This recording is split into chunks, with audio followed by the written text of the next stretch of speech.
Hey guys, what's going on? My name is William Condon, but I go by Billy. Make it a little bit easier for you guys. Um, so I'm here to talk a little bit about my why. I am a former United States Marine. I served from 2002 to 2006. I spent about 2 years overseas in the Middle East. My job was I was a truck driver, so I did a lot of convoy movement, a lot of troop movement, supply movement, logistics, you name it.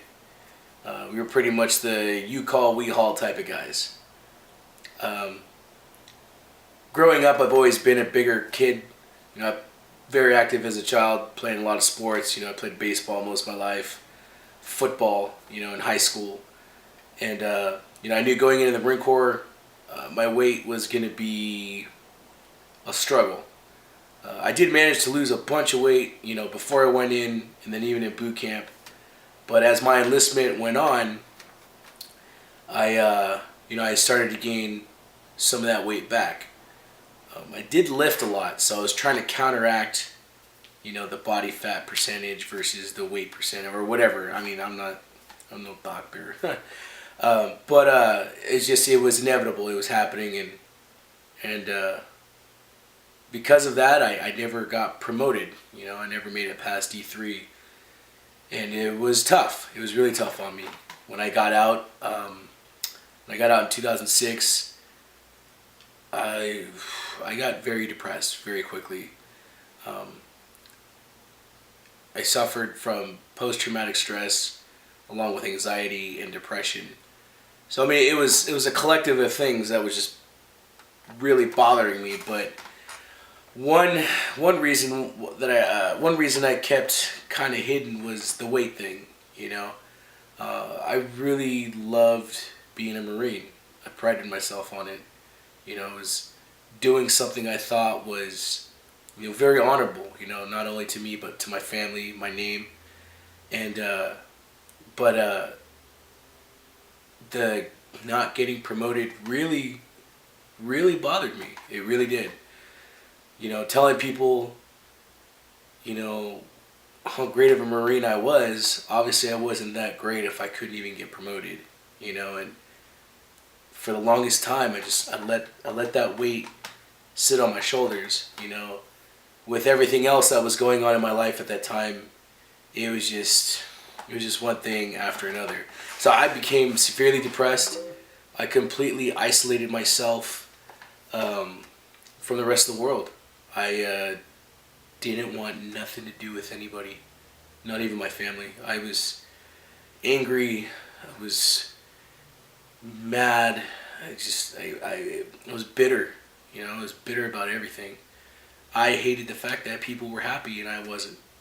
And Christmas was just the worst time ever for me, and it started to take over my life. Some years down the road, I met a beautiful woman. She's been a part of my life for the last 8 years, and she's stuck by me. She hasn't turned her back on me whatsoever. She's seen me in my darkest moments. I have 3 beautiful children that I completely adore.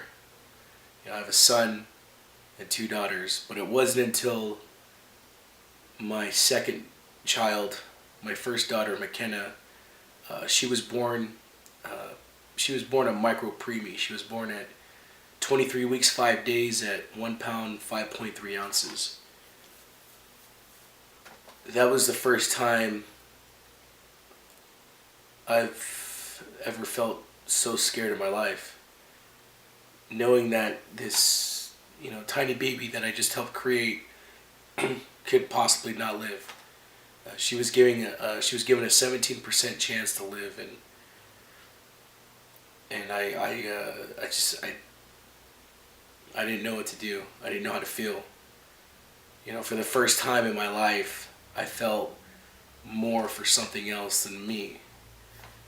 And that first week was vital. It was basically, we'll see if she makes it through this first week. We'll know what the rest of her life is going to be like, and that's scary. It's scary to think about that. There was nothing I could do, not one thing.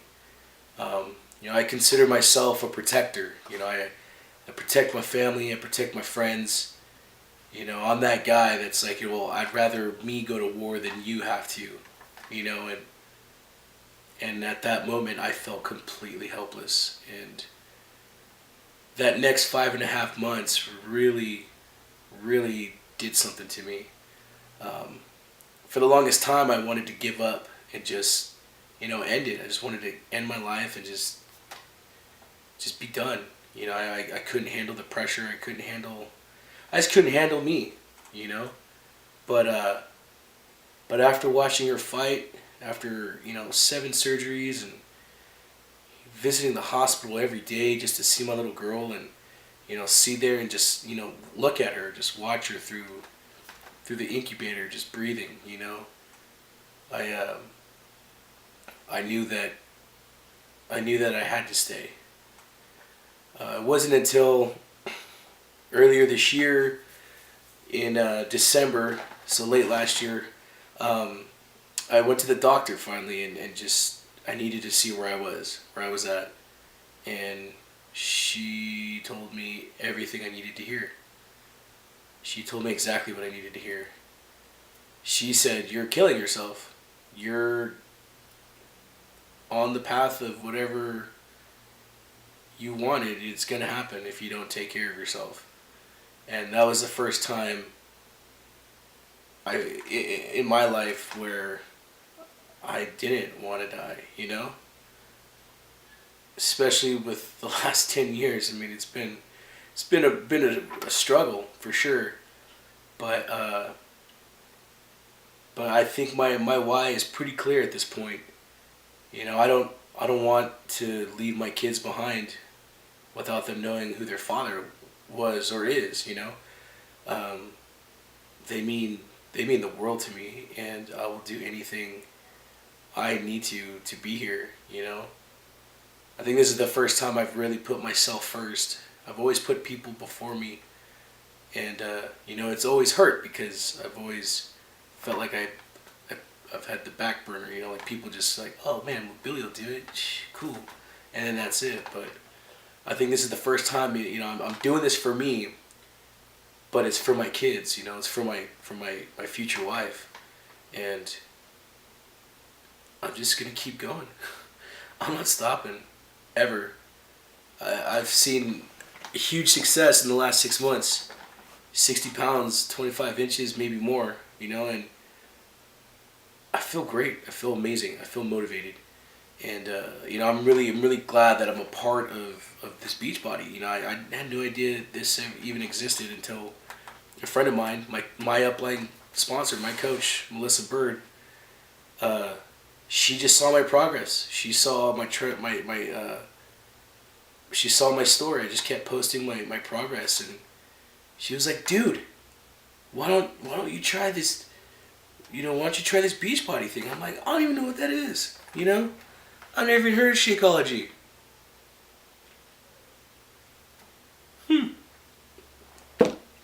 I love this stuff.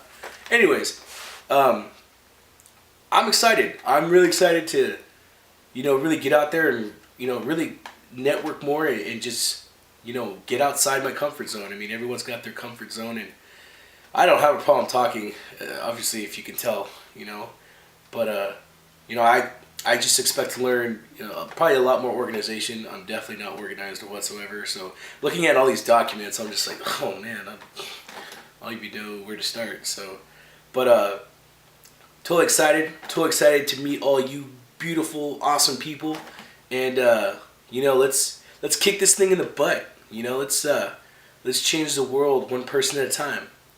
All right. Thanks for listening, and I look forward to meeting a lot of you. And I've watched a lot of your videos. You guys are all awesome. We all have our stories. Not one story is better than anybody's.